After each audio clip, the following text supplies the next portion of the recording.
دنیا کی ہر تحریک، ہر مومن، ہر تنظیم نوجوانوں کو اپنی طرف راغب کرنا چاہتی ہے۔ ہر شعبہ یہ چاہتا ہے کہ اس کی باغڈور اور اس کی گاڑی کو لے کر چلنے والے نوجوان ہیں۔ حضرت نبی پاک صلی اللہ علیہ وسلم نے بھی اپنی محنت کے ذریعے سے نوجوانوں کے بڑے طبقے کو کتابی کیا ہے اور انہیں استعمال بھی فرمایا۔ وہ مضبوط ہوتے ہیں، عقل و فکر کے اندر انقلاب قبول کرنے کی امید ہوتی ہے، بہت دیر تک کام کرنے کے سلسلے میں ان سے تمنائیں وابستہ کی جا سکتی ہیں۔ نوجوانوں کا مسئلہ ہمارے زمانے میں بہت زیادہ حساسیت اختیار کر گیا، فتنے ہر طرف سے انہیں راغب کرنے کے لیے ابھر رہے ہیں، ہر گمراہ فکر انہیں دعوت دینے کے لیے متوجہ ہو رہی ہے۔ قرآن میں اللہ تعالیٰ نے کہف والوں کا واقعہ، غار والوں کے واقعے کو ذکر فرمایا۔ 7 نوجوان جن کے دل میں ماحول کے خلاف بغاوت پیدا ہو گئی، ماحول میں بت پرستی ہے، ماحول میں خدا بیزاری ہے، ماحول میں ایک اللہ کی معرفت کا کوئی نظام نہیں ہے۔ انہیں یہ سمجھ میں آ گیا کہ یہ مورتی پوجا بے حیثیت چیز ہے، علم اور عقل سے اس کا کوئی تعلق نہیں ہے، کوئی اللہ ہے ان کے علاوہ جو حقیقی پروردگار ہے۔ اپنے ایمان کو بچانے کے لیے وہ لوگ اپنے گاؤں کو چھوڑ کر نکل گئے۔ ایک درخت کے نیچے ایک جمع ہو گیا، دوسرا جمع ہو گیا، تیسرا جمع ہو گیا، 7 کی تعداد جمع ہو گئی۔ ہر ایک اپنے راز کو دوسرے سے چھپانا چاہتا ہے۔ یہ راز اگر بول دوں گا ہو سکتا ہے کہ یہ دشمن کا، حکومت کا نمائندہ ہو اور میری سزا کا، پکڑ جھگڑ کا ذریعہ بن جائے۔ لیکن ساتوں نے جب اظہار خیال کیا تو ساتوں کا جذبہ ایک ہی تھا کہ ہمارے ایمان کی حفاظت ہو جائے، اور وہ ساتوں گئے غار کے اندر، انہوں نے قیام کیا۔ اللہ جل جلالہ عمر والوں نے 300 سال تک سلائے رکھا۔ 300 سال کے بعد اللہ تعالیٰ نے انہیں زندگی دوبارہ مرحمت فرمائی، اور جب ان میں سے لوگ کھانا لانے کے لیے گئے، پرانا سکہ دکان والے نے دیکھا تو دکان والے نے پکڑ کر بادشاہ کے سامنے پیش کر دیا کہ ان کے پاس 300 سال پرانا سکہ ہے، تو ضرور کوئی خزانہ ہاتھ لگا ہے، اس لیے پکڑ کے بادشاہ کے سامنے پیش کر دیا۔ بادشاہ نے اب یہ جو 300 سال کے اندر وہ تبدیلیاں آ چکی تھی، وہ زمانہ پلٹا کھا چکا تھا، لوگ آخرت کے بارے میں سوچنے لگ گئے تھے، لوگ بت پرستی سے بیزار ہو چکے تھے۔ تو اس بادشاہ نے جب ان سے یہ سنا کہ 300 سال تک یہ سو کر پھر جاگ آئے ہیں، تو اسے بہت بڑی دلیل مل گئی آخرت کے اوپر۔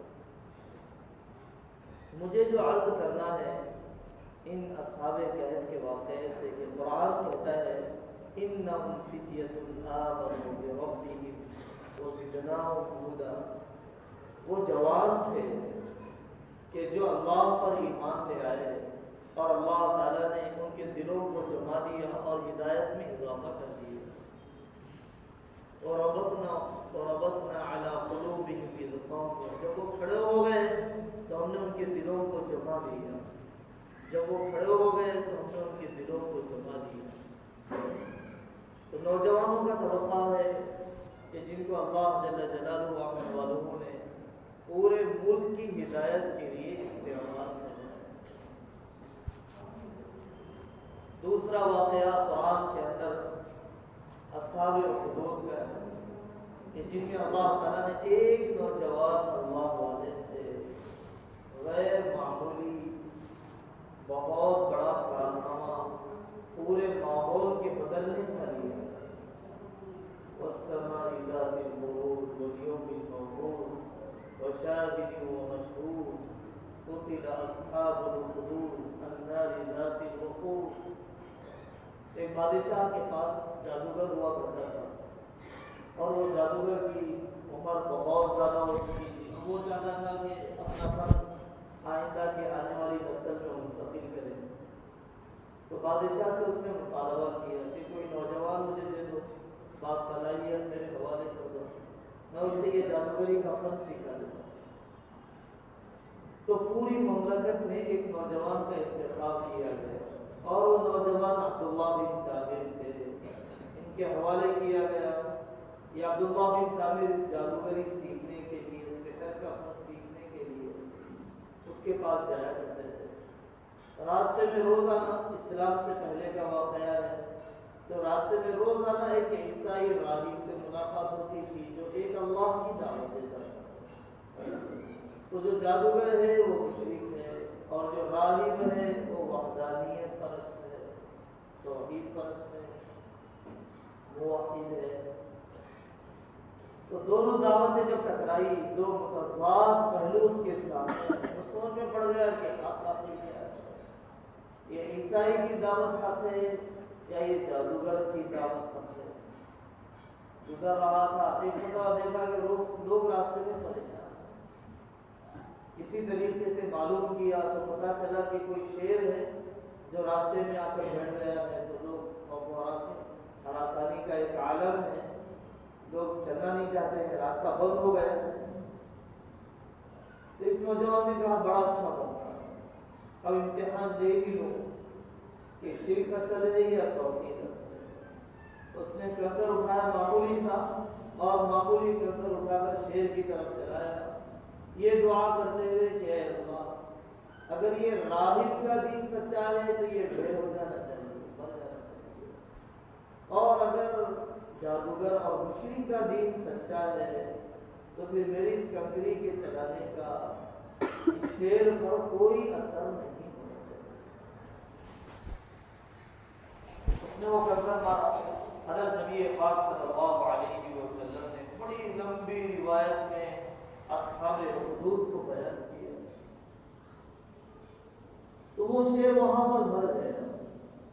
اس کا ایمان بڑھ گیا کہ اب تو اللہ والا اور توحید پرست ہی سچا ہے۔ وَإِمَّا نُرِيَنَّكَ بَعْضَ الَّذِي نَعِدُهُمْ أَوْ نَتَوَفَّيَنَّكَ۔ جب آدمی دین کے اوپر چلتا ہے تو اللہ کچھ مددیں دنیا میں دکھاتے ہیں۔ حضرت عمر صاحب بانفی رحمۃ اللہ علیہ فرمایا کرتے تھے کہ بدلے کے کچھ اثرات اور اس کی بوندا باندی اللہ دنیا میں کچھ کر دیتے ہیں تاکہ بندے کی ہمت بھی تو بندھ جائے اور بندے کا دین پر چلنا اس کے منافع کو دیکھ کر اور بھی آسان ہو جائے۔ تو اس کی ہمت بن گئی کہ توحید پر جمنے پر اللہ نے یہ مدد دکھلائی ہے۔ اب اس نے جادوگر کے پاس جانا چھوڑ دیا۔ بادشاہ کو پتا چلا کہ جس کو ہم فن سحر سکھانا چاہتے تھے تو وہ تو ایک اللہ کی طرف دعوت دینے لگ گیا، اسے پکڑ کر لایا گیا۔ جب آدمی اللہ کے کام کے لیے کھڑا ہو جاتا ہے تو پھر مدد تو ہوتی ہی ہے، تو اس کو پہاڑوں پر سے پھینکا جاتا، پھینکنے والے مر جاتے، اللہ اس کی حفاظت فرماتے۔ سمندر میں ڈبونے کے لیے کشتی میں سوار کرایا جاتا، ڈبونے والے ڈوب جاتے تھے، اللہ اس کی حفاظت فرماتے۔ ایک ہی جوان ہے، بادشاہ نے آخر کہا کہ تیرا معاملہ کیا ہے؟ لوگ اس کے پاس دعا کرانے کے لیے، دعا کی قبولیت کا سامان بھی اسے مل گیا۔ اندھوں کے آنکھوں پر ہاتھ پھیر دیتا اور دعا کر دیتا، اللہ دعا کی بدولت انہیں بینائی عطا فرماتے، بڑا چرچا ہونے لگا۔ چلتی ہے دعوت، آہستہ آہستہ چلتی ہے، اللہ اس کے اثرات کو ظاہر فرماتے ہیں۔ دعوت کبھی ضائع نہیں ہوتی ہے، آدمی استقامت کے ساتھ جب کام کرتا ہے، اصول اور اخلاص کے ساتھ جب کام کرتا ہے، اللہ اس کے اثرات بھی جاتے ہیں۔ تو یہ عبداللہ بن تامر رحمۃ اللہ علیہ نے بادشاہ سے کہا کہ میرے قتل کرنے کا بہت آسان راستہ ہے، ساری قوم کو جمع کرو اور ساری قوم کو جمع کر کے پوری محفل میں میری طرف تیر چلایا جائے، یہ کہہ کر کہ بسم ربی ھذا الغلام، کہ میں اس جوان کے اللہ کے نام سے یہ تیر چلا. ساری قوم توحید کو جانتی ہی نہیں ہے. ایک نیا پیغام لے کر کھڑا ہو گیا اور حکومت اس کی مخالف ہو چکی ہے. اب حکومت کے مقابلے میں یہ کھڑا ہے. جب تیر چلائی گئی تو ساری قوم مسلمان ہو گئی. ساری قوم نے کہا کہ دیکھو یہ کفر کی طرف دعوت دینے والے بادشاہ کی کوئی چال اثر انداز نہیں ہوئی ہے، لیکن اللہ کے نام سے اور اس بچے کے خدا کے نام سے جب یہ تیر چلائی گئی تو وہ شہید ہو گیا. تو پتہ چلا کہ وہی دین سچا ہے. تو بادشاہ اور پریشان ہو گیا کہ جس سے ہم بچانا چاہتے تھے وہ اور پنپ گیا ہے، جس سے ہم دبانا چاہتے تھے وہ اور ابھر گیا ہے، اور جس کی دعوت پہ ہم قدغن لگانا چاہتے تھے وہی دعوت ساری قوم کے اندر مقبول ہو گئی ہے. تو بادشاہ نے کہا کہ خندقیں چھوڑی جائے اور اس میں آگ بھری جائے اور اس نوجوان کو ان آگ سے بھری ہوئی خندقوں میں ساری قوم کو ڈال دیا جائے. انانیت کا جنون بھی بڑا عجیب ہوتا ہے، فرعونیت کا مزاج بھی بڑا عجیب ہوتا ہے. اس زمانے میں بھی اللہ وہ مناظر دکھا رہے ہیں کہ چند ٹولیوں کو لے کر آدمی پورے ملک کو جلانے پر تلا ہوتا ہے اپنی فرعونیت کو بچانے کے لیے. تو اس بادشاہ نے بھی ساری قوم کو آگ سے بھری ہوئی خندقوں میں پھینک دیا. ایک ماں کو بھی جب خندق میں ڈالا جا رہا تھا تو وہ یہ سوچنے لگی کہ میں تو اپنے آپ کو آگ میں ڈال دوں گی اپنے ایمان کو بچانے کے لیے، لیکن اس معصوم سے، اس بے گناہ سے بچے کو کیا کروں؟ اللہ تعالیٰ نے اس گود والے بچے کو بولنے کی استعداد دی. اس نے اپنی ماں سے کہا اصبری یا اما فإنکی علی الحق. امی جان صبر کیجئے، آپ تو حق پر ہیں. امی جان آپ تو صبر کیجئے، حق پر ہیں. تو ماں اس بچے کو لے کر آگ میں کود گئی. مجھے بتلانا صرف یہ ہے کہ یہ ساری محنت لے کر کون کھڑا ہوا تھا؟ ایک نوجوان جس کو تاریخ کی کتابوں میں عبداللہ بن تامر کے ذریعے سے یاد کیا گیا. تاریخ کے اندر صلاح الدین ایوبی کا واقعہ اور تاریخ کے اندر محمد بن قاسم رحمۃ اللہ علیہ 17 سال کی عمر ہی کیا ہوتی ہے. 17 سال کی عمر میں آدمی کتنا بڑا کارنامہ انجام دے لیتا ہے، لیکن وہ شخص عرب سے نکل کر آتا ہے اور سندھ میں داخل ہوتا ہے. راستے میں ہر جگہ پر بادشاہ خوبصورت لڑکیوں کی قطاریں لگا دیا ہے اور یہ کہتا ہے کہ تمہیں جان صحیح سلامت چاہیے تو یہاں سے چلی جاؤ، اور نگاہ اٹھا کر بھی نہیں دیکھتا. اور یہ وہ شخص ہے کہ جو نکاح کرنے کے بعد بہت تھوڑا سا وقت اپنی گھر والی کے ساتھ گزار کے آیا اور اللہ تعالیٰ نے اللہ کے راستے کی شہادت بھی اسے دے دی. محمد بن قاسم رحمۃ اللہ علیہ. طارق بن زیاد جس شخص نے اسپین کو فتح کیا، جس شخص نے اسپین کو فتح کیا ہے، قوم مقابلہ کر رہی ہے، کوئی شکست اور فتح کا فیصلہ ہی نہیں ہوتا ہے. ایک دن وہ سو گئے تو انہوں نے حضرت رسول اللہ صلی اللہ علیہ وسلم کو دیکھا کہ وہ لشکر میں ہیں اور وہ خوشخبری فتح کی سنا رہے ہیں. طارق بن زیاد رحمۃ اللہ علیہ نے فرمایا کہ اب چڑھائی کرو، اب ہماری جیت ہونا ہی ہے. تو ایک نوجوان طارق بن زیاد بھی ہے کہ جس کا اللہ سے اتنا تعلق اور جس کا حضرت محمد رسول اللہ صلی اللہ علیہ وسلم کے لائے ہوئے دین پر اتنا یقین کہ پورے ملک کے دھارے کے بدلنے کے لیے اللہ سے استعمال کرتے ہیں. میرے عزیزو، مسئلہ یہی ہے، جو مشین ہوتی ہے اس مشین کا ہر پرزہ اور اس کا ہر پارٹ اپنی جگہ پر لگ جائے تو وہ مشین اپنا کام کرنے لگ جاتی ہے. سید احمد خان صاحب مکی رحمۃ اللہ علیہ فرماتے تھے اسی طریقے سے قرآن کی جو آیت انسان کے جس جسم کے عضو سے تعلق رکھتی ہے وہ آیت انسان کے اس جسم کے عضو پر فٹ ہو جائے تو پھر آدمی کے جسم سے نکلنے والے عمل بھی وہ کام کرنے لگ جاتے ہیں جو اللہ کے نبیوں اور اللہ کے ولیوں کے عمل نے کیا. تو بہت زیادہ ضرورت ہے ابھی سے اپنے بچوں کے پلاننگ کرنے کی. چھٹیوں کا زمانہ مہینہ 1.5 مہینے کے بعد شروع ہونے والا ہے. ظالموں نے کچھ ایسا ایجوکیشنل سسٹم مسلط کر دیا ہے کہ بچے 10ویں میں ہوتے ہیں اور 10 12 گھنٹے ان کو نچوڑا جا رہا ہے، اور جب 12ویں میں ہوتے ہیں تو پھر ایکسیٹ کے نام پر اور نہ جانے کتنے گھنٹے جماعت کی اجازت بھی نہیں دی جاتی ہے، اور مخلوط تعلیم میں انہیں جھونک دیا جاتا ہے. اور پھر 12ویں ہونے کے بعد پھر انجینئرنگ، اور پھر انجینئرنگ ہونے کے بعد جاب کی تلاش، اور پھر ملازمتوں کی تلاش میں ایک کورس سے دوسرے کورس کے کرانے کے لیے ماں باپ مہینوں انتظار کرنے کے لیے تیار ہیں اور سالوں کی عمر ضائع کرنے پر آمدہ ہے، لیکن اسے حضرت رسول اللہ صلی اللہ علیہ وسلم کا غلام بنانا اور دین کا ادنا خادم بنانا اور دین خود اس کی زندگی میں لانے کا جذبہ پیدا کرنا اور خود اس کے جوانی کے بے داغ رکھنے کا کوئی مزاج، اور پھر کچھ اللہ والوں کے تذکرے ہماری اولاد کے سامنے آ جائے، پھر یہ امریکہ جائے تو وہاں پر تنکے کی طرح بے دینی کے ماحول میں بہنے کے بجائے اسلام کے دھارے میں یونیورسٹی کو ڈھالنے لگ جائے، اور وہ کسی اور ملک میں جائے تو وہ کسی نیشنلٹی کا غلام نہ ہو، اور وہ کسی نوٹ چھاپنے والی مشین کی شکل اختیار نہ کر لے، بلکہ ماں باپ کے آنکھوں کی ٹھنڈک بنا رہے. اس کے لیے بھی ماں باپ اس زمانے میں آمادہ نہیں ہے. تو چنانچہ یہ ہماری نسل جو کالجوں سے پیدا ہو رہی ہے، جو یونیورسٹی سے پیدا ہو رہی ہے، نہ وہ قوم کا بھلا کر سکی، نہ وہ خاندان کا بھلا کر سکی، نہ ہی ماں باپ کے لیے آنکھوں کی ٹھنڈک بن سکی، اور نہ ہی اپنی بہنوں کی حیا اور عفت کی حفاظت کر سکی ہے، اور نہ ہی محلے والوں کے لیے کچھ باعث سکون ہے. ایسی بے فیض نسل کو ہم پال کر کیا کریں گے؟ ایسی بانجھ نسل کے ذریعے سے ہمیں کیا امید ہے کہ ہمارا خاندان یا ہمارا ملک یا ہماری قوم ترقی کرے؟ یہ تبلیغ کا راستہ بڑا آسان ہے، یہ دعوت کی محنتیں بڑی سہولت والی ہے. بچوں سے کہو جب چھٹیاں آ جائیں اپنے بچوں سے کہو بیٹے کورس تو چلتے رہیں گے، پڑھائی کا سلسلہ تو رہے گا، لیکن جس بے دینی کے ماحول میں تم اور ہم جی رہے ہیں، اور جو فتنے ابھر کر علمی فتنے بھی ہیں، عملی فتنے بھی ہیں.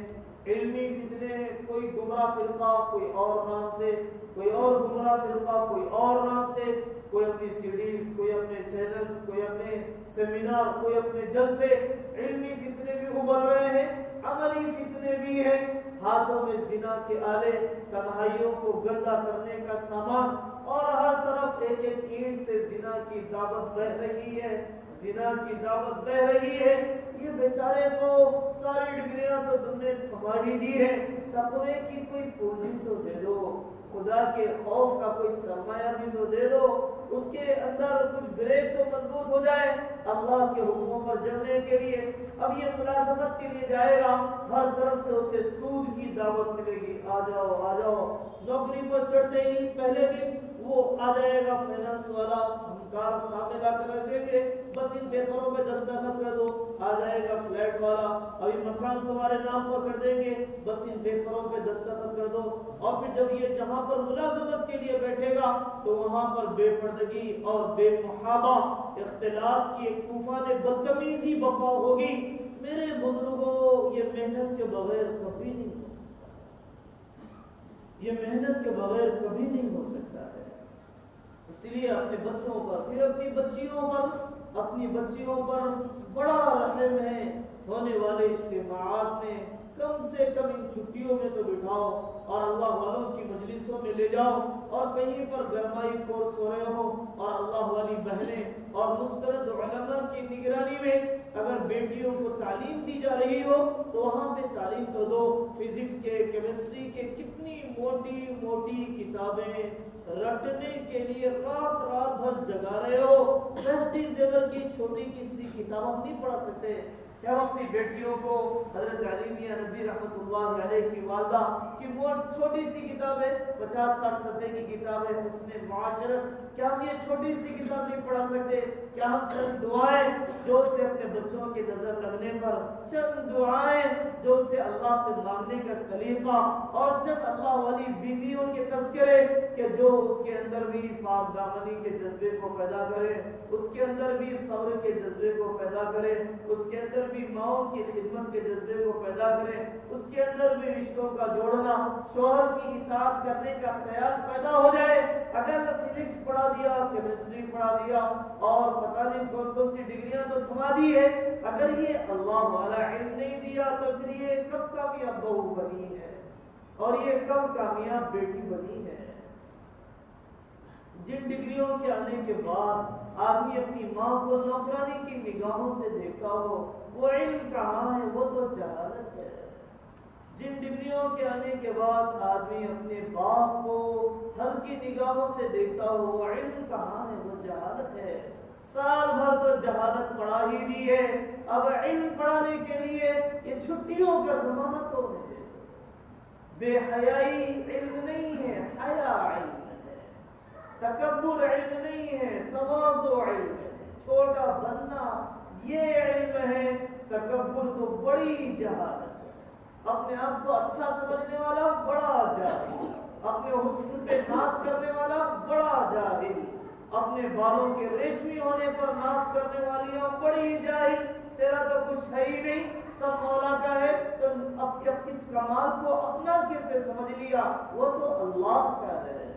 تو اتنی بڑی جہالت ہے۔ کبر، تواضع علم ہے، رشتہ جوڑنا علم ہے، رشتہ توڑنا جہالت ہے۔ اپنا بیگ خود اٹھانا یہ علم ہے، بوڑھی ماں سے اٹھانا جہالت ہے۔ اپنی خدمت خود کرنا یہ علم ہے، بوڑھی ماں پر بوجھ بننا یہ جہالت ہے۔ ہمارے نوجوانوں پر بھی بڑا ترس آتا ہے، کچرا اٹھانے والی یہ عورتیں بہت بہتر ہے، وہ بیچاریاں شادی کے بعد بھی اپنے شوہر پر بوجھ بننا نہیں چاہتی، اور ہمارا نوجوان پڑھنے کے بعد بھی ماں باپ پہ بوجھ بننا چاہتا ہے۔ کچرے اٹھانے والیوں سے بھی یہ گر چکا ہے۔ اس کو غیرت کا علم نہیں ملا، اسے خودداری کا علم نہیں ملا، اسے حلال کی تلاش کا علم نہیں ملا۔ سعودیہ چاہیے، امریکہ چاہیے، درہم چاہیے، دینار چاہیے۔ میں چھوٹی موٹی نوکری نہیں کرتا، میں ٹیوشن نہیں پڑھاتا، میں ٹیچنگ میں نہیں جاتا، مجھے کرنا ہے تو پھر مجھے ڈالر اور درہم اور دینار کی شکل میں ہی کرنا ہے۔ وہ اچھے ہیں واقعی جو کچرا چن کر اپنے شوہر پر بوجھ نہیں، جو کچرا چن کر اپنے ماں باپ پر بوجھ نہیں، جو کچرا چن کر سسرال کی روٹیوں پر ان کی نگاہیں نہیں ہیں۔ حضرت رسول اللہ صلی اللہ علیہ وسلم نے فرمایا، صبح ہوتے ہوئے جو شام ہونے تک اپنے ہاتھ کو تھکاتا ہے حلال کمانے کے لیے، امسا مغفورا لہو، سورج کے ڈوبنے سے پہلے اس کی مغفرت ہو جاتی ہے، سورج کے ڈوبنے سے پہلے اس کی مغفرت ہو جاتی ہے۔ زندگی کی ساری پلاننگ صحیح ہو جائے گی اگر تم نے اپنی بیٹیوں کو چھٹیوں کے زمانے میں کم از کم انہیں اللہ والوں کی مجلسوں میں جوڑا۔ کہتے ہیں لوگ مدرسہ تو بہت دور ہے اور وہ فلانے اللہ والے کی مجلس بھی بہت دور ہے، عورتوں کا اجتماع بھی بہت دور ہے۔ ارے کالجوں میں پڑھانے کے لیے 60 کلومیٹر دور بھیج رہے ہو اور پھر بسوں میں نامحرموں کے ساتھ بھیج رہے ہو، تنے تنہا سڑکوں پر چھوڑ رہے ہو، اور اجتماع کے لیے تم تھوڑا سا قربانی نہیں دے سکتے۔ راتوں میں فنکشنوں میں جانا ہے، شہر کے باہر یہ باپ بھی لگڑتا ہو جاتا ہے، یہ دادیاں بھی بن سور کر گرتے پڑتے جاتی ہیں چند چٹخارے کھانے کے لیے۔ کیا اللہ والوں کی مجلس میں بٹھانے کے لیے نہیں لے جا سکتے؟ کیا اجتماع میں شرکت کے لیے نہیں لے جا سکتے؟